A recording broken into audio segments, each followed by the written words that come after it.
എല്ലാവർക്കും മഴവിൽ മീഡിയയിലേക്ക് സ്വാഗതം. ആദ്യമായിട്ടാണ് നമ്മുടെ ചാനൽ കാണുന്നതെങ്കിൽ സബ്സ്ക്രൈബ് ചെയ്യാൻ മറക്കല്ലേ. ഒരു ദുഃഖവാർത്തയുമായിട്ടാണ് ഇന്ന് വന്നിരിക്കുന്നത്. 1-ാം വിവാഹ വാർഷികാഘോഷത്തിന് ജോലിസ്ഥലത്ത് നിന്ന് വീട്ടിലേക്ക് പുറപ്പെട്ട യുവതി വഴിമധ്യേ KSRTC ബസ് കയറി ദാരുണാന്ത്യം സംഭവിച്ചിരിക്കുന്നു. എടത്ത കുന്തിരിക്കൽ കണിച്ചേരിൽ ചിറ മെറീന 24 വയസ്സാണ് മരിച്ചത്.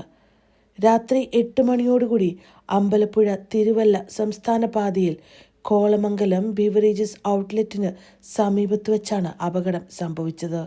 ബൈക്കും ബസ്സും കൂട്ടിയിടിച്ചതിനെ തുടർന്ന് തെറിച്ചു വീണ മെറീനയുടെ മുകളിലൂടെ ബസ് കയറിയിറങ്ങിയാണ് ദാരുണാന്ത്യം സംഭവിച്ചത്. എറണാകുളം മാതാ അമൃതാനന്ദമയി ആശുപത്രിയിൽ നേഴ്സായി ജോലി നോക്കുന്ന മെറീന 14-ന് 1-ാം വിവാഹ വാർഷികം ആഘോഷിക്കുന്നതിനായി വീട്ടിലേക്ക് പുറപ്പെട്ടതാണ്. അമ്പലപ്പുഴയിൽ റെയിൽവേ സ്റ്റേഷനിൽ ട്രെയിനിലെത്തിയ മെറീനയെ ഭർത്താവ് ഷാനോ കെ ശാന്തൻ ബൈക്കിലെത്തി വീട്ടിലേക്ക് കൊണ്ടുപോകുന്നതിനിടെയാണ് അപകടം സംഭവിച്ചത്. ഗുരുതരമായി പരിക്കേറ്റ ഷാനോ കെ ശാന്തനെ വണ്ടാനം മെഡിക്കൽ കോളേജ് ആശുപത്രിയിൽ പ്രവേശിപ്പിച്ചു. പ്രിയ കുടുംബാംഗങ്ങൾക്ക് ഈ ഒരു വേർപാട് താങ്ങാനുള്ള ശക്തി ദൈവം നൽകട്ടെ. ആദരാഞ്ജലികൾ അർപ്പിക്കുകയാണ് മഴവിൽ മീഡിയ.